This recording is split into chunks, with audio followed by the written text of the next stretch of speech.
ಜನ ವಿರೋಧಿ ರಾಜ್ಯ ಸರ್ಕಾರಕ್ಕೆ, ಅತ್ಯಾಚಾರಿಗಳಿಗೆ, ಅಮಾಯಕ ಮನುಷ್ಯ ವಾಲ್ಮೀಕಿ ಅತ್ಯಾಚಾರಿಗಳು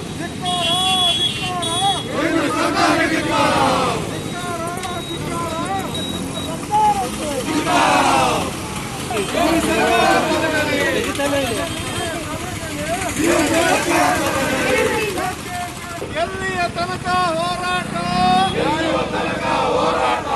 ಎಲ್ಲಿಯ ತನಕ. ಇವತ್ತು ಮೋನಿಶಾ ವಾಲ್ಮೀಕಿ ಎಂಬ ಒಂದು ಹೆಣ್ಣು ಮಗಳು, ಅದು ದಲಿತ ಒಂದು ಹೆಣ್ಣು ಮಗಳು, ಅವರನ್ನು ಅತ್ಯಾಚಾರ ಮಾಡಿ ಕೊಲೆಗೈದು, ಸಾಮೂಹಿಕವಾಗಿ ಅತ್ಯಾಚಾರ ಮಾಡಿ ಕೊಲೆಗೈದು ಒಂದು ದುರಂತವನ್ನು ಎಸಗಿದಾರಲ್ಲ, ಇದು ಯಾರು ಕೂಡ ಇವತ್ತು ಕೊಡಗು ಜಿಲ್ಲಾ JDS ಇದನ್ನು ಸಂಪೂರ್ಣವಾಗಿ ಖಂಡಿಸ್ತಾ ಇದೆ. ಏಕೆ ಅಂತೇಳಿದರೆ ಇವತ್ತು ಕೊಡಗಿನಲ್ಲಿ ದಲಿತರಿಗಾಗಲಿ, ಈ ರಾಜ್ಯದಲ್ಲಿ ದಲಿತರಿಗಾಗಲಿ, ಅಲ್ಪಸಂಖ್ಯಾತರಿಗಾಗಲಿ, ಹಿಂದುಳಿದ ವರ್ಗಕ್ಕಾಗಲಿ, ಯಾವುದೇ ಅಮಾಯಕರಿಗಾಗಲಿ ರಕ್ಷಣೆ ಇಲ್ಲ ಅಂತ ಹೇಳೋದು ಇವತ್ತಿಲ್ಲಿ ತೋರ್ಪಡಿಸ್ತಾ ಇದ್ದಾರೆ. ಇವತ್ತು ಏಕಾಏಕಿ ಒಂದು ಹೆಣ್ಣು ಮಗಳನ್ನು ಇವತ್ತು ಸುಟ್ಟು ಅವರನ್ನು ರೇಪೇ ಆಗಲಿಲ್ಲ ಅಂತೇಳಿ ಅವರ ತಂದೆ ತಾಯಂದಿರಿಗೆ ಆ ಬಾಡಿಯನ್ನು ಕೂಡ ಕೊಡದೆ ಇವತ್ತು ಅವರ ಮೇಲೆ ಮಾಡಿರ್ತಕ್ಕಂಥ ಈ ಅಮಾಯಕ ನಿಜವಾಗಿಯೂ ಇದು ಭಾರತ ದೇಶಕ್ಕೆ ಒಂದು ದೊಡ್ಡ ಒಂದು ದುರಂತ ಅಂತ ಹೇಳುವಂಥ ವಿಚಾರವನ್ನು ನಾವಿಲ್ಲಿ ಹೇಳಬೇಕಾಗುತ್ತೆ. ಬಹುಶಃ ಇವತ್ತು ಎಲ್ಲಿ ಹೋಗಿದೆ ಈ ರಕ್ಷಣೆ?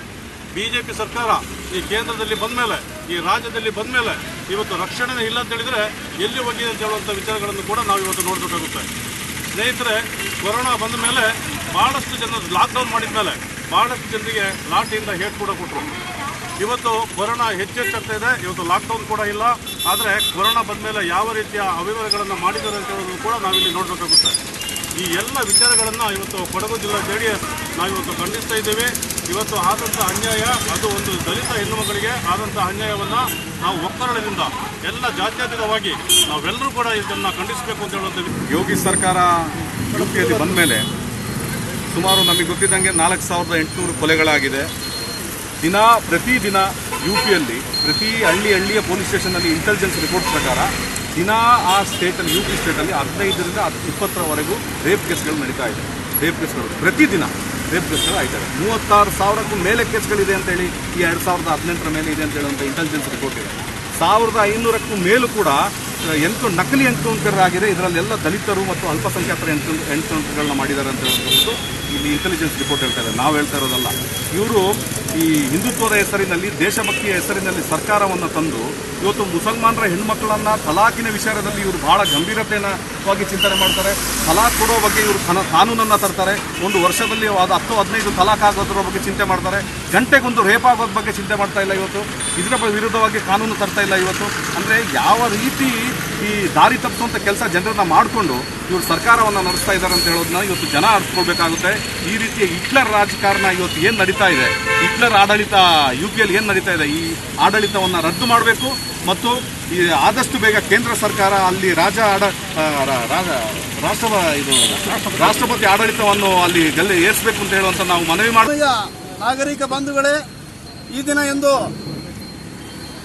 ಕೊಡಗು ಜಿಲ್ಲಾ ಜಾತ್ಯತೀತ ಜನತಾದಳದ ಸಹಯೋಗದೊಂದಿಗೆ ಕುಶಾಲನಗರ ತಾಲೂಕು ಜಾತ್ಯತೀತ ಜನತಾದಳದ ಅಲ್ಪಸಂಖ್ಯಾತ ವಿಭಾಗದ ಒಂದು ಪ್ರತಿಭಟನೆಯನ್ನು ಹಮ್ಮಿಕೊಂಡಿದ್ದೇವೆ.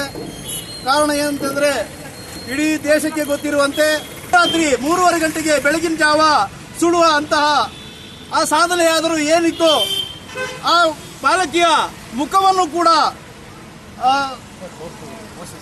ಪೋಷಕರಿಗೆ ತೋರಿಸಲು ಬಿಡದೆ ಆ ರೀತಿಯ ಕಳ್ಳತನದ ಒಂದು ಅಂತ್ಯ ಸಂಸ್ಕಾರವನ್ನು ಮಾಡುವ ಅವಶ್ಯಕತೆ ಆದರೂ ಏನಿತ್ತು ಅಂತ ನಾನು ಯೋಗಿ ಸರ್ಕಾರವನ್ನು ಕೇಳಿಸ್ತಾ, ಅದೇ ರೀತಿ ಉತ್ತರ ಪ್ರದೇಶದ ಪೊಲೀಸ್ ಇಲಾಖೆ ಏನೊಂದು ಕಾನೂನು ಅವರನ್ನು ನೋಡಲು ಬಿಡದೆ ಕಾನೂನು ಸುವ್ಯವಸ್ಥೆಯನ್ನು ಈ ದಿನ ಜಾತ್ಯತೀತ ಜನತಾದಳ ಕುಶಾಲನಗರ ತಾಲೂಕು ವತಿಯಿಂದ ಖಂಡಿಸ್ತಾ, ಆದಷ್ಟು ಬೇಗನೆ ಈ ಕೃತ್ಯವೆಸಗಿದ ಅತ್ಯಾಚಾರಿಗಳನ್ನು ಆದಷ್ಟು ಬೇಗನೆ ಗಲ್ಲಿಗೇರಿಸಬೇಕು ಅಂತ ಕೇಳ್ಕೊಳ್ತಾ, ಸರ್ಕಾರವನ್ನು ಏನು ಅಂತ ಕೇಳ್ತಾ ಇದ್ದೀನಿ ಅಂತಂದರೆ, ಇವತ್ತು ಸುಪ್ರೀಂ ಕೋರ್ಟ್ ಕೂಡ ಈ ಒಂದು ಕೃತ್ಯವನ್ನು ಭಯಾನಕ ಕೃತ್ಯ ಅಂತ ಹೇಳಿ ಸಂತ್ರಸ್ತ ಕುಟುಂಬಕ್ಕೆ ಏನು ನೀವು ನ್ಯಾಯ ಒದಗಿಸಿದ್ದೀರಾ ಅಂತ ಹೇಳಿ ಯೋಗಿ ಸರ್ಕಾರನ ಸುಪ್ರೀಂ ಕೋರ್ಟ್ ಕೇಳ್ತಾ ಇದೆ.